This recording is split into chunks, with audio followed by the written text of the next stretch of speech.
pemirsa, kembali kami hadir memperbaharui informasi Anda seputar Sulawesi Tenggara, Indonesia, dan dunia yang telah dirangkum tim redaksi kami. Bersama saya Nur Hidayah dalam program Make News Siang. Ambril Sabara kini didaulat menjadi Ketua Benelli Owner Indonesia Sulawesi Tenggara usai ditetapkan pada Minggu 19 Juli 2020. Puncak peringatan Hari Bakti Adiaksa ke-60 Kejaksaan Negeri Jeneponto, Sulawesi Selatan berlangsung secara virtual di tengah pandemi COVID-19 pada Rabu 22 Juli 2020. California termasuk negara bagian Amerika Serikat yang kembali mengalami peningkatan kasus positif COVID-19, sehingga kembali membatasi kegiatan usaha, salah satunya adalah membolehkan salon, tempat minikur, dan semacamnya untuk melayani tamu, hanya di udara terbuka dekat salon. Ambril Sabara kini didaulat menjadi Ketua Benelli Owner Indonesia Sulawesi Tenggara usai ditetapkan pada Minggu 19 Juli 2020. Benelli Owner Indonesia merupakan salah satu komunitas yang bergerak pada bidang otomotif khususnya kendaraan roda 2 dan sosial.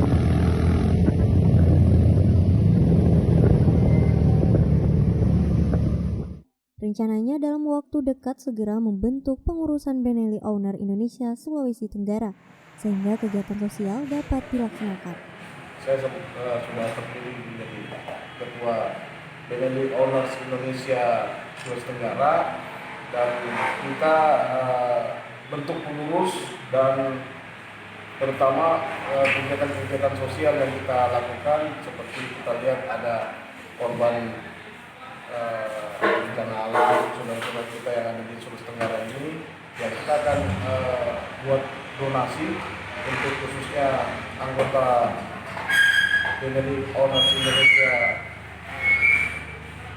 Sulawesi Tenggara untuk disalurkan kepada korban bencana alam. Pada dasarnya sih kita lebih ke kegiatan sosial, ya, dan kegiatan-kegiatan positif di klub Benelli Owners Indonesia Sulawesi Tenggara. Ya, bakti sosial itu kita yang tadi saya sebutkan, saluran untuk saudara-saudara kita yang terkena bencana alam banjir, dan kita mungkin kegiatan-kegiatan kita seperti donor darah yang bekerja sama dengan instansi pemerintah di Sulawesi Tenggara. Benelli Owner Indonesia Sulawesi Tenggara saat ini telah memiliki anggota 200 orang. Bagi masyarakat yang ingin bergabung harus memenuhi beberapa syarat, salah satunya memiliki kendaraan Benelli. Ya, kalau gabung di klub Benelli ini memang harus punya unit motor. Jadi kita harapkan pada seluruh masyarakat Sulawesi Tenggara, mari sama-sama bergabung ke klub Benelli Owners Indonesia Sulawesi Tenggara. Ya, kalau harapan kami atau saya sebagai ketua, kita selalu solid dan moto kita adalah satukan perbedaan demi persatuan. Dari Kendari, Taswin Tahang, Megdo TV melaporkan. Puncak peringatan Hari Bakti Adiaksa ke-60 Kejaksaan Negeri Jeneponto, Sulawesi Selatan berlangsung secara virtual di tengah pandemi COVID-19 pada Rabu 22 Juli 2020. Peringatan Hari Bakti Adiaksa ke-60 berlangsung di seluruh Indonesia dengan Inspektur Upacara Jaksa Agung Republik Indonesia Burhanuddin. Dalam pelaksanaan ini tetap mengedepankan protokol kesehatan. Peringatan Hari Bakti Adiaksa ini juga dilaksanakan di Kejaksaan Negeri Jeneponto, Sulawesi Selatan, namun pelaksanaannya secara virtual. Kepala Kejaksaan Negeri Jeneponto Ramadi Agus menyebut, pihaknya akan terus bergerak dan berkarya untuk masyarakat Jeneponto. Saat ini mencanangkan zona integritas menuju wilayah bebas dari korupsi dan wilayah birokrasi dan bersih melayani. Ada beberapa yang sedang kita bangun, termasuk dalam tahun ini adalah membangun zona integritas menuju wilayah bebas dari korupsi, WBK, dan wilayah birokrasi bersih melayani, WBBM. Jadi dalam tahun ini kami sedang membangun ZI, WBK, WBBM. Ada beberapa yang sudah kita bangun, baik dari sarana prasarana, mungkin bisa dilihat. Di sini kita punya teras aspirasi, jadi masyarakat yang ingin menyampaikan aspirasi juga bisa menyampaikan, diterima di teras aspirasi. Kemudian juga pada beberapa bidang di Kejaksaan Negeri Jeneponto, misalnya bidang barang bukti dan pengelolaan barang bukti dan barang rampasan, punya fasilitas untuk pengantaran barang bukti secara gratis.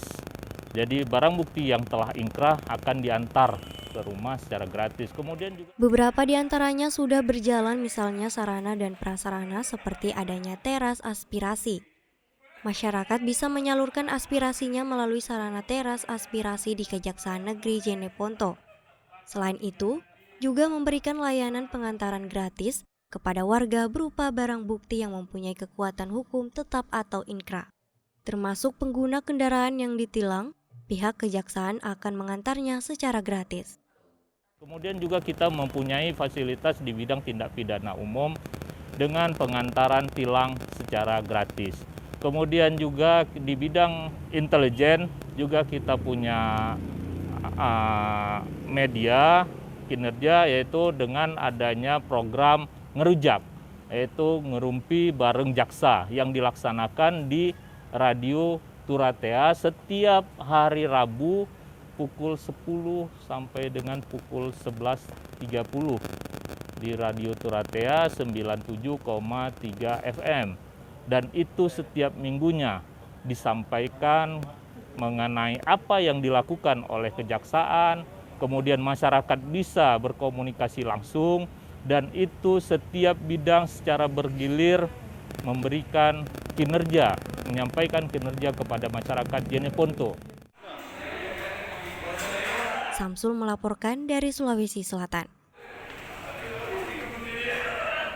Balai Latihan Kerja Kendari mendistribusikan produk pelatihan tanggap COVID-19 ke pondok pesantren, lembaga keagamaan, dan organisasi kemasyarakatan yang berada di Sulawesi Tenggara. Lengkapnya setelah jeda pariwara berikut ini. Tetaplah di Mac News Siang.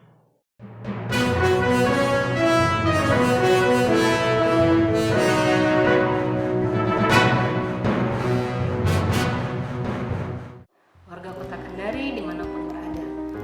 Pandemi COVID-19 sudah berlangsung sejak Maret 2020. Untuk pertama kalinya, pemerintah mengkonfirmasi 2 kasus pasien COVID-19 di Indonesia. Menghimbaukan agar masyarakat tetap menggunakan standar COVID-19, menggunakan masker. Jadi kemana-mana kita sangat disarankan untuk menggunakan masker. Mencuci tangan dengan sabun, membasuh tangan dengan hand sanitizer sebelum menyentuh wajah. Menjaga jarak dan lain-lain. Jangan panik, tetap waspada. Kita dihadapkan dengan sebuah tatanan kehidupan baru atau new normal, di mana perubahan perilaku untuk tetap menjalankan aktivitas seperti biasa, namun tetap aman. Jaga kesehatan, lindungi diri, keluarga, dan masyarakat. Fase new normal itu sebenarnya fase yang memberi harapan pada kita untuk tetap membangun optimisme, tetap melakukan segala hal yang bisa bermanfaat bagi sekitar, bagi diri kita, dengan tetap memperhatikan protokol kesehatan untuk kebaikan bersama.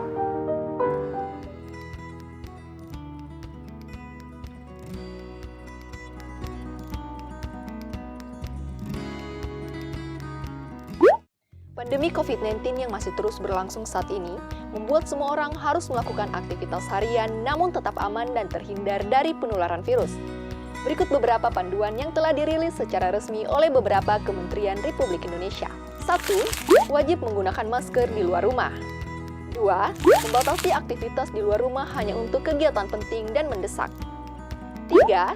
Menjaga kesehatan diri dan tidak beraktivitas di luar rumah ketika merasa tidak sehat. 4. Membatasi aktivitas di luar rumah bagi mereka yang memiliki resiko tinggi bila terpapar COVID-19. 5. Melakukan physical distancing berjarak dalam rentan paling sedikit 1 meter per orang jika berinteraksi dalam kelompok. Yang keenam, membatasi diri untuk tidak berada dalam kerumunan orang. Yang Ketujuh, peralatan makan tidak boleh digunakan bersama-sama. Untuk itu, siapkan botol minum, sendok, dan beberapa tempat makan sendiri bila keluar rumah. Yang kedelapan, cuci tangan dengan air bersih dan sabun sebelum dan sesudah beraktivitas. 9. Membawa hand sanitizer serta tisu antiseptik bila keluar rumah. 10. Lakukan olahraga secara rutin. Dan yang terakhir, mengkonsumsi makanan yang sehat dan bergizi seimbang. Keberhasilan pelaksanaan new normal sangat bergantung pada kedisiplinan masyarakat dan kesadaran bersama untuk menjalankan protokol kesehatan. Jika kamu menerapkan panduan yang sudah disebutkan tadi, kemungkinan penyebaran virus akan semakin berkurang. Stay healthy, stay safe.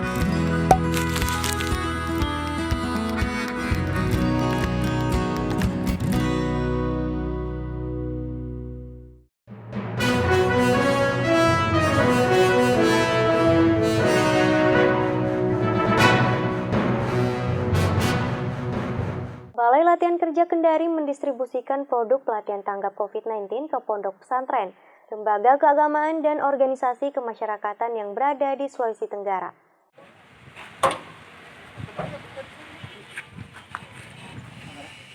Pendistribusian produk tanggap COVID-19 oleh Balai Latihan Kerja Kendari dilakukan secara serentak bersama produk tanggap COVID-19 di 104 Balai Latihan Kerja, baik BLK Unit Pelaksanaan Teknis Pusat, BLK Kabupaten, Kota, dan BLK Komunitas di seluruh Indonesia yang dipimpin Menteri Ketenagakerjaan Republik Indonesia, Ida Fauzia, melalui media aplikasi Zoom. Semua hanya kontribusi untuk pekerjaan masyarakat di negara sendiri. Pada saat itulah maka kita sebagai bangsa Indonesia tidak bisa lagi mengandalkan impor pangan. Kita tidak bisa lagi mengandalkan dari negara-negara yang menjadi. Pendistribusian produk hasil pelatihan tanggap COVID-19 ini telah dilaksanakan sejak Maret 2020 berupa masker, wastafel, dan makanan siap saji. Saat ini, Balai Latihan Kerja Kendari menyerahkan 15.000 masker dan 30 unit wastafel. Sebagaimana saya jelaskan tadi, ini adalah karya saudara-saudara kami, siswa peserta pelatihan tanggap COVID yang ter-PHK, yang dirumahkan, yang punya badan usaha tapi tidak produktif karena terdampak pandemi. Mudah-mudahan karya-karya mereka ini bermanfaat bagi saudara-saudara kami masyarakat yang khususnya di lingkungan pondok pesantren, di lingkungan gereja, di lingkungan komunitas-komunitas organisasi kemasyarakatan, sehingga dengan itu insya Allah kita bisa secara bersama-sama bisa memutus mata rantai COVID-19 dan kita berharap semoga COVID-19 ini segera punah dari muka bumi, khususnya kita di Sulawesi Tenggara dan Indonesia, supaya kita kembali berproduktif, melakukan berbagai aktivitas yang lebih produktif lagi. Selain BLK Kendari, Balai Peningkatan Produktivitas Kendari juga turut memberikan 10.000 PCS masker dan cairan disinfektan sebanyak 6.100 liter. Ya, dari Balai Peningkatan Produktivitas itu menyerahkan masker sebanyak 5.000 untuk pesantren di sini. Kemudian disinfektan sebanyak 1.000 liter. Ya, jadi itu diproduksi sendiri dari hasil tanggap COVID-19 di Balai Peningkatan Produktivitas Kendari yang dilaksanakan itu untuk masker 10 hari. Ya, kalau disinfektan sendiri itu kan selama 6 hari. Harapan dari kami ke Balai Peningkatan Produktivitas tentu semoga ini bermanfaat dan bisa memutus mata rantai tanggap COVID-19 ini ya, sehingga tidak menyebar kemana-mana. Kita harapkan ke depan dengan adanya bantuan ini betul bisa membantu di dalam protokol kesehatan. Taswin Tahang, Megdo TV melaporkan. Badan Pengawas Pemilihan Umum Daerah Sulawesi Tenggara bakal memperketat pengawasan pada pemilihan kepala daerah di 7 kabupaten di Sulawesi Tenggara yang akan dilaksanakan secara serentak pada Desember 2020. Pemilihan kepala daerah di 7 daerah di Sulawesi Tenggara yang akan digelar secara serentak pada Desember 2020, Badan Pengawas Pemilihan Umum akan memperketat penjagaan pada kenetralan aparatur sipil negara, baik melalui pengawasan media sosial maupun politik uang. Saat ini tengah menyiapkan rancangan pengawasan tersebut, seperti pengawasan langsung yang melibatkan berbagai elemen masyarakat. Selanjutnya, pengawasan tidak langsung seperti pemantau pada media sosial. Terkait dengan pengawasan netralitas ASN yang dilakukan melalui media sosial, itu di setiap Bawaslu kabupaten ya atau kecamatan itu sudah ada staf yang kemudian setiap saat dia mengecek apakah ada ASN yang terlihat berpihak kepada salah satu pasangan calon atau tidak. Kemudian yang berkaitan dengan pengawasan secara langsung, ini kita sudah menyampaikan kepada teman-teman Panwas Kecamatan, ya, kemudian teman-teman Panwas Desa dan Kelurahan untuk salah satu fokus yang pengawasan mereka di tingkat desa, tingkat kecamatan itu adalah para ASN yang ada di situ. Kita bersyukur pada saat ini Panwas Desa Kelurahan, Panwas Kecamatan itu sudah terbentuk sehingga setiap desa itu ada. Walaupun demikian tentu kita juga sangat berharap masyarakat ya, teman-teman UKP atau teman-teman dari perguruan tinggi juga ikut melakukan pengawasan secara partisipatif. Dari Kendari, Taswin Tahang, Mek.TV melaporkan. Laporan pertanggungjawaban pelaksanaan keuangan 2019 oleh pemerintah Provinsi Sulawesi Tenggara, sejumlah anggota Dewan Perwakilan Rakyat Daerah Provinsi Sulawesi Tenggara mengusulkan 12 saran kepada pemerintah. Selengkapnya setelah jeda pariwara berikut ini. Tetaplah di Make News Siang.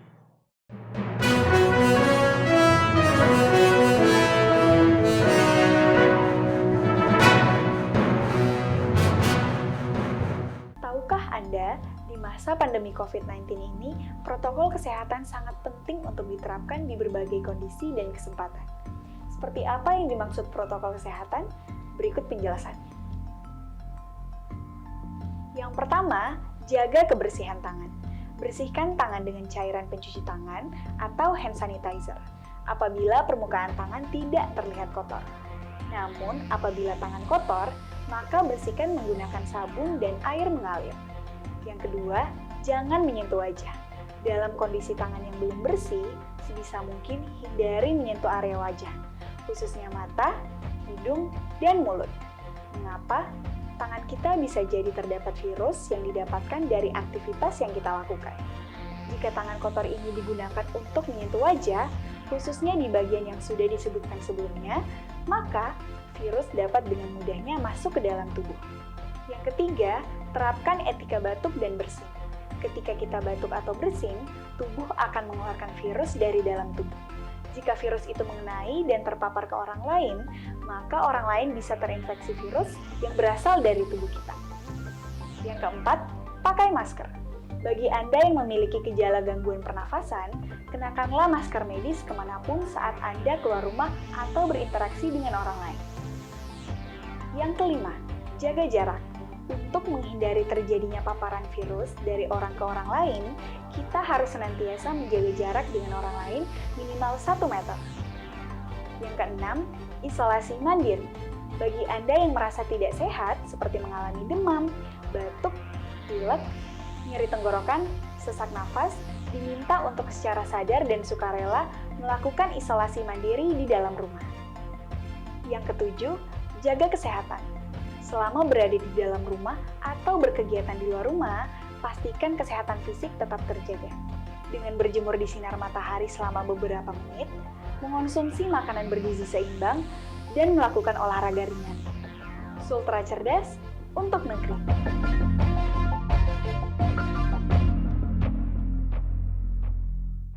Halo Sobat, menjaga imunitas melalui nutrisi sehat itu penting. Mau tahu nutrisi sehat yang bisa membantu penguatan imun kita? 1. Vitamin A menjaga struktur sel di kulit, saluran pernapasan, dan kesehatan usus. 2. Vitamin B khususnya B6, B9, dan B12 berkontribusi pada respon pertama tubuh setelah diketahui sebagai patogen. 3. Vitamin C dan E. Ketika tubuh melawan infeksi, tubuh mengalami apa yang disebut stres oksidatif. 4. Vitamin D.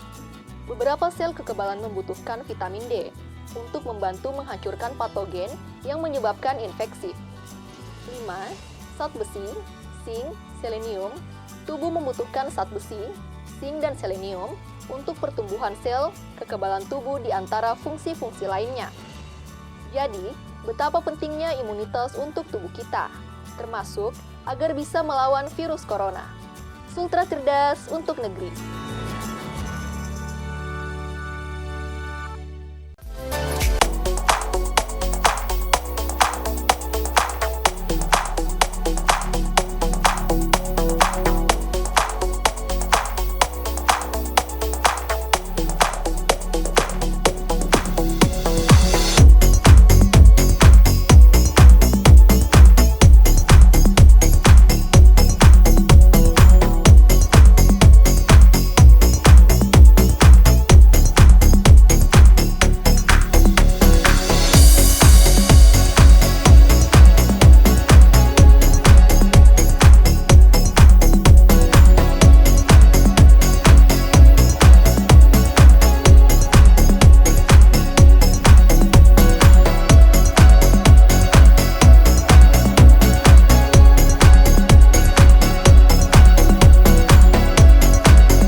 Halo Sobat, selama masa pandemi COVID-19, tim medis adalah salah satu bagian garda terdepan kita dalam bencana kesehatan saat ini.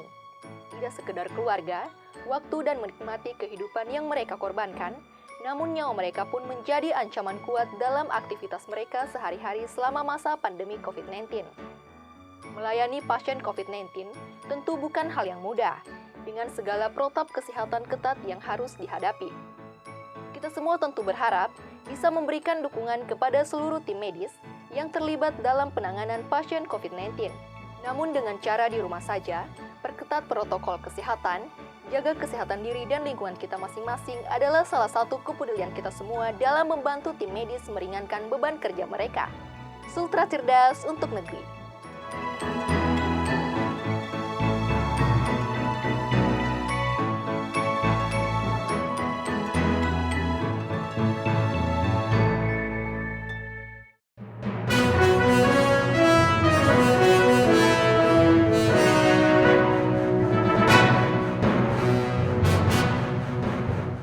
Terima kasih masih bersama kami, pemirsa. Laporan pertanggungjawaban pelaksanaan keuangan 2019 oleh pemerintah Provinsi Sulawesi Tenggara. Sejumlah anggota Dewan Perwakilan Rakyat Daerah Provinsi Sulawesi Tenggara mengusulkan 12 saran kepada pemerintah. Apa saja? Ikuti laporan Wiwit Aditya berikut ini. Merupakan pertanggungjawaban pemerintah daerah terhadap seluruh penggunaan dana. Dewan Perwakilan Rakyat Daerah Sulawesi Tenggara mengusulkan saran untuk pemerintah provinsi dalam pengambilan keputusan dan persetujuan atas rancangan peraturan daerah tentang pertanggungjawaban pelaksanaan anggaran pendapatan belanja daerah 2019. Usulan tersebut diantaranya terkait temuan dan catatan penting laporan hasil pemeriksaan Badan Pemeriksa Keuangan Republik Indonesia tahun 2019 tentang perencanaan dan pelaksanaan kegiatan beberapa organisasi perangkat harus segera ditindaklanjuti dan menjadi perhatian serius agar tidak terulang dalam pelaksanaan APBD selanjutnya. Kemudian, jika ada organisasi perangkat daerah belum mencapai target 100%, diharapkan menjadi bahan evaluasi bagi kepala daerah dalam memacu kinerja khususnya terkait pendapatan asli daerah bagi OPD yang terkait. Selain itu, banyaknya jabatan kosong di organisasi perangkat daerah yang diisi oleh pelaksana tugas, agar menjadi perhatian gubernur karena dengan kosongnya jabatan tersebut, tunjangan jabatan, serta tunjangan lainnya yang telah dianggarkan tidak dapat terrealisasi, sehingga mempengaruhi serapan anggaran. Demikian juga Biro Layanan Pengadaan, agar diminimalisir adanya keterlambatan lelang yang mengakibatkan terjadinya gagal lelang, sehingga kegiatan tidak dapat dilaksanakan dan menjadi beban APBD berikutnya. Juli sampai Agustus ini harus minimal sudah sesuai dengan harapan kita semua, insya Allah itu. Berapa persen? Ya kalau bisa sekitar rata-rata 68% udah. Kan masih ada sampai bulan Desember kan. Tapi kita akan pacu bila perlu 70%. Yang masalahnya kan kemarin itu kita ada refocusing.